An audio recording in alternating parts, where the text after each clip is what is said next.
کو بتاتا ہوں، سیدنا امام علی مقام مکہ سے نکل کر کے کوفہ جا رہے تھے، بہتوں نے منع کیا آپ کو، لیکن آپ کے سامنے کوفہ کے خطوط موجود تھے، اتمام حجت کے لیے آپ تشریف لے جا رہے تھے۔ بیچ راستے میں کوفہ کا گورنر عبید اللہ ابن زیاد، حر بن یزید، یہ نام یاد رکھیں، حر بن یزید الریاحی کو 1000 کا لشکر دے کر بھیجا کہ حسین کا راستہ روک لو اور انہیں کوفہ کی طرف آنے نہ دو، دائیں بائیں ادھر ادھر چلاتے رہے۔ حر بن یزید کوفہ پہنچنے سے کافی پہلے ہی مولا حسین کا راستہ روک لی۔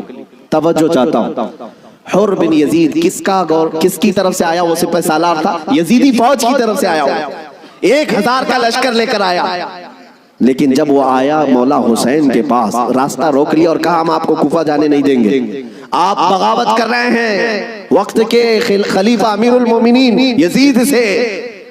ان کے ذوم باطل میں یہی تھا، اور اس کے بعد وہ راستہ روکے اتنی دور تک چلتا رہا، کبھی دائیں کبھی بائیں۔ امام حسین ایک جگہ پر جب پڑاؤ کرتے ہیں، ظہر کا وقت ہے، اذان ہوئی، نماز کے لیے جماعت قائم ہو رہی ہے، امام حسین نے اس حر بن یزید سے پوچھا جو 1000 لشکر کا سپہ سالار تھا، کہا ہم نماز پڑھنے جا رہے ہیں، ہم اپنی نماز پڑھ لیں، کیا تمہاری جماعت الگ ہوگی ہماری جماعت الگ ہوگی؟ حر بن یزید نے کہا نہیں، امام آپ ہی ہوں گے، ہم مقتدی ہوں گے، اقتداء ہم کریں گے۔ امام حسین مصلی پر ہیں، راستہ روکنے کے لیے جو آیا ہے یزید کا سپہ سالار، وہ اقتداء کر رہا ہے، 1000 لشکریوں کے ساتھ اقتداء کر رہا ہے، ظہر میں بھی، عصر میں بھی، مغرب میں بھی، عشاء میں بھی، کنٹینیو جو نمازیں ہوتی ہیں نماز امام حسین ہی پڑھاتے ہیں، اور راستہ روکنے کے لیے آیا ہوا یزید کا سپہ سالار اقتداء کر رہا ہے۔ میں علماء سے کہتا ہوں میرے عزیزوں، بڑا عظیم نکتہ ہے، اگر حسین کے سچے وفادار ہو تو آج بھی ہزاروں یزیدی تمہاری بھی اقتداء کرنے کو تیار کرتے ہیں، مجبور ہیں۔ اگر سچے حسینی بن جاؤ تو اقتداء تو ہوگی، لیکن جو بات مجھے عرض کرنی ہے وہ یہ، راستہ روکا اور اس کے بعد پھر پیغام آیا کہ امام حسین کو کوفہ کی طرف آنے مت دینا، کسی اور راستے کی طرف لے جاؤ، کسی اور راستے کی طرف وہ زبردستی لے گیا۔ پھر وہ میدان آیا جس کو کربلا کہا جاتا ہے، امام حسین وہاں اتر گئے اور ایسی جگہ پر آپ کو اتارا گیا جہاں پانی نہ ملے، دریا کے اوپر سارے یزیدی فوج کا قبضہ۔ اب سنیے، محرم کا مہینہ ہے، 7ویں آ گئی، 8ویں آ گئی، اس کے بعد یہ صلح مصالحت کی بھی باتیں چلتی رہی۔ امام حسین نے پیغام بھیجا تھا عبید اللہ ابن زیاد کو، 3 آپشن دیے تھے، کوئی قبول کر لو، لیکن وہ ظالم آپ کے خون کے در پہ تھے، مانے نہیں، 4000 کا لشکر دے کر بھیجا، پھر اس کے بعد تقریباً 15000 کا لشکر دے کر بھیجے، 15000 یا 16000 کا لشکر دے کر دوبارہ بھیجا۔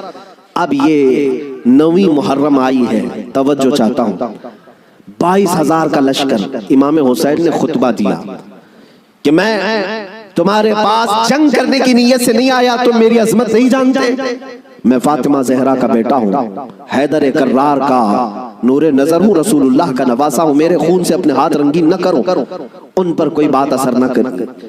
اس کے بعد حر بن یزید جو 1000 کا لشکر لے کر سب سے پہلے راستہ روکنے آیا تھا، وہ یزیدیوں کے پاس آیا اور کہا ان کی ایک بات تو مان لو، وہ جنگ کرنے نہیں آئے، وہ صلح چاہتے ہیں تو ختم کر دیتے معاملہ۔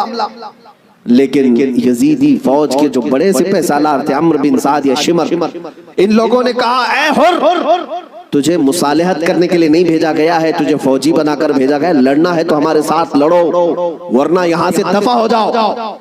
جب یزیدی فوج کے بڑے سپہ سالاروں نے حر بن یزید کی بات نہیں مانی تو سنو، پورے مجمع میں وہی حر جو یزید کا سپہ سالار تھا اعلان کرتا ہے تمہاری سپہ سالاری تمہیں مبارک ہو، میں حسین کے خیمے میں جاتا ہوں۔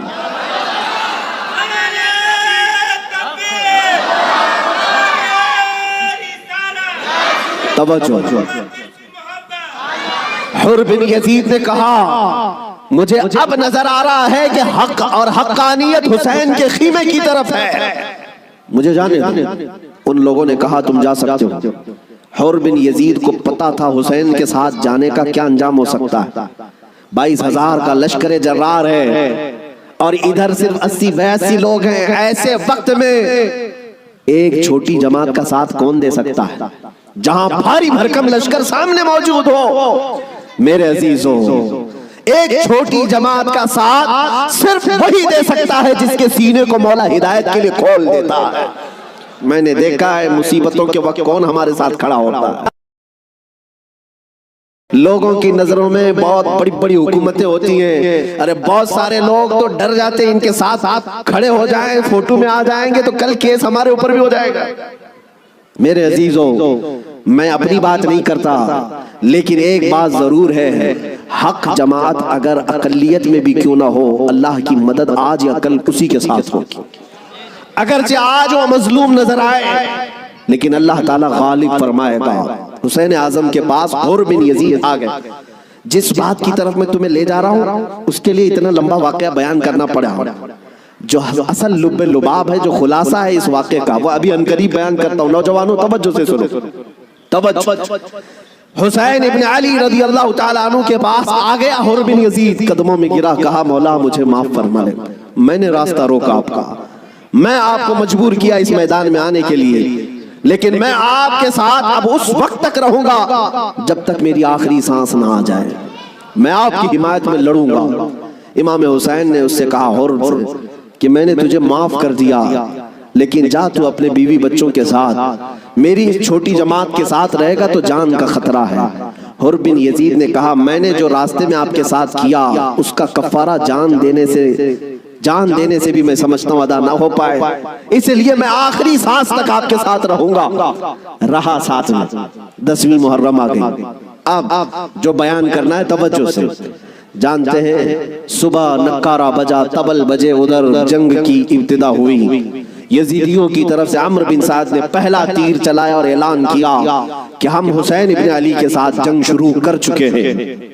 جنگ جب شروع ہو گئی، امام حسین رضی اللہ تعالیٰ عنہ کے اہل بیت کو کسی نے اترنے نہیں دیا، جو آپ کے ساتھی تھے، جو آپ کے ساتھ آئے ہوئے تھے، جو اہل بیت سے نہیں تھے۔ 5 صحابی رسول بھی ہیں مولا حسین کے ساتھ، صحابی رسول بھی تھے، وہ جب تک ساتھی رہے خاندان حسین سے ایک کو بھی میدان میں آنے نہیں دیا۔ اور جانتے ہیں اس میدان کربلا میں پہلے اترنے والا کون تھا؟ وہی حر بن یزید، اور کس کی جانب سے؟ امام حسین کی طرف سے۔ ایک بات مولا قدیر و جبار کی تمہیں سمجھنا پڑے گا، اگر وہ ہدایت دینے پر آئے تو کفر کی طاغوتی طاقتوں میں سے بھی کسی کو ہدایت دے کر کے اس کو پاسبان اسلام بنا سکتا ہے، اور کبھی گمراہ کرنے پر آئے تو کعبہ کے قریب رہ کر کے بھی کوئی گمراہ ہو سکتا ہے۔ ہاں، یہ بات سمجھ کر کے چلو۔ جب مولا تعالیٰ ہدایت دیتا ہے، ہم نے یہاں پر بھی دیکھا ہے کہ بابری مسجد کو شہید کرنے والے آتنکی بہت سارے تھے، لیکن ہم نے برسوں بعد ایک شخص کا نام سنا تھا کہ وہ دائرہ اسلام میں آیا اور نمازی بھی بنا، پابند بھی بنا، داڑھی بھی رکھا، بلکہ تبلیغ اسلام بھی کرتا رہا، تبلیغ اسلام بھی کرتا رہا، اور وہ یہ کہتا رہا ایک زمانہ وہ تھا جب میں ہتھوڑا لے کر کے گنبد کو توڑ رہا تھا، لیکن آج ایک زمانہ یہ ہے کہ میری پیشانی ہر جگہ سجدہ الہی کے لیے جھک جایا کرتی۔ مولا جس کو جہاں سے چاہے ہدایت عطا فرمائے۔ حر بن یزید امام حسین کی طرف سے پہلے میدان میں اترنے والے۔ اب میں آتا ہوں اسی بات پر جس کے لیے میں اتنا لمبا واقعہ آپ کو سنایا۔ مقابلہ دو بدو تھا، ایک کے بعد دیگرے مقابلہ تھا۔ حر بن یزید جب گھوڑے پر سوار ہو کر مقابلے کے لیے آیا تو یزیدیوں کی طرف سے پہلوان آتے رہے، سپاہی آتے رہے، مقابلہ کرتے رہے۔ یہ تنہا حر بن یزید کا مقابلہ صبح سے لے کر کے دوپہر تک چلتا رہا۔ باقی بہت سارے مقابلے ہوئے، تھوڑی تھوڑی دیر کے بعد سب جام شہادت نوش کرتے رہے، یہ زوال کے بعد، لیکن حر بن یزید کا مقابلہ صبح سے چلتا رہا۔ اور میں نے جب تاریخ میں یہ بات پڑھی تو مجھے حیرت ہوئی کہ تنہا حر بن یزید اکیلے گھوڑے پر آیا اور یزیدیوں سے ایک کے بعد دیگرے لڑتا رہا۔ گھنٹوں کے مقابلے کے بعد جن لوگوں کو حر بن یزید نے مارا تھا ان کی لاشیں گنی گئی تو 120 لاشیں پڑی ہوئی تھی۔ یہی بات مجھے کرنا ہے، یہی بات مجھے کرنا ہے۔ تنہا ایک حسینی 120 کو مار گرا سکتا ہے کربلا کے میدان میں۔ تم صرف یہ سنتے ہو کہ حسین اعظم کے بچے شہید ہو گئے، لیکن حسینیوں نے جن کو کاٹا ہے وہ کیوں نہیں سنتے؟ وہ کم نہیں تھے، بہتوں کو فنا فی النار کیا۔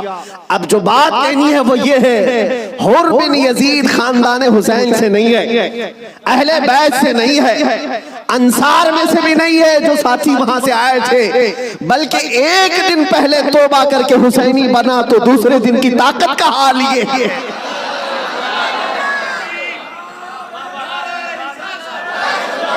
اب بات سمجھ میں آ گئی، بات سمجھ میں آ گئی۔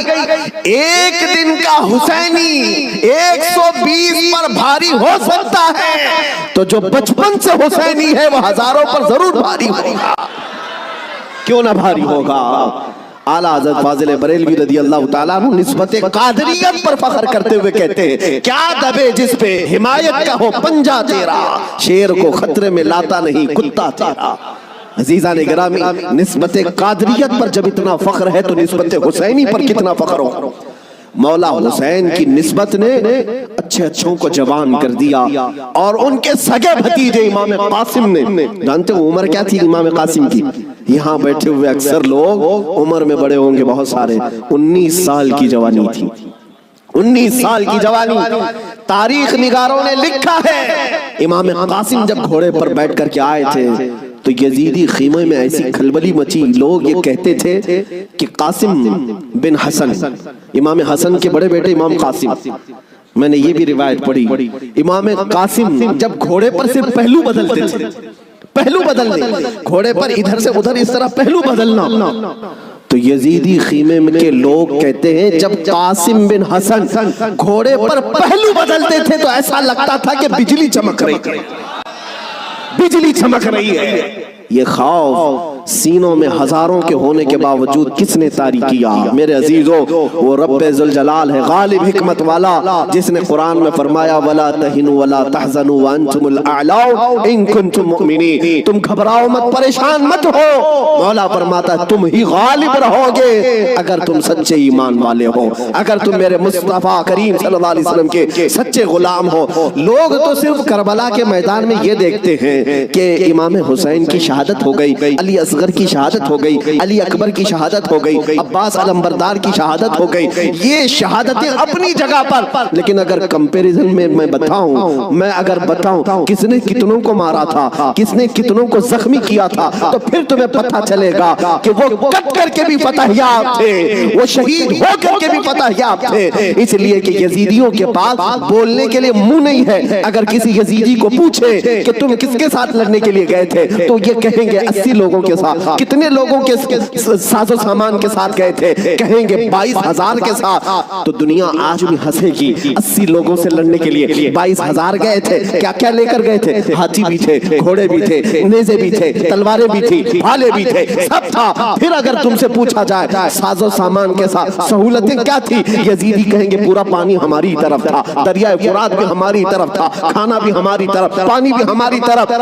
پھر دنیا پوچھے گی ادھر کے خیمے میں حسین کتنی تیاری کے ساتھ آئے تھے، تو تمہیں منہ جھکا کر کہنا پڑے گا ان کے پاس صحیح قسم کے نیزے اور تلواریں بھی نہیں تھی، اور گھوڑے اور ہاتھی اور اونٹ بھی نہیں تھے، ان کے پاس تو 3 دن کی بھوک بھی تھی، پیاس بھی، اور اس کے علاوہ ان نوجوانوں کے پاس بھوک و پیاس کی شدت کے ساتھ ساتھ ساز و سامان جنگ بھی نہیں تھا۔ تب دنیا آج بھی کہے گی بھلا اس کو جنگ کہتے ہیں، بھلا اس کو مقابلہ کہتے ہیں۔ وہ حسینی اگر تمہارے ساتھ مقابلہ نہ بھی کرتے تب بھی قیامت تک حسین کی فتح کا پرچم لہرا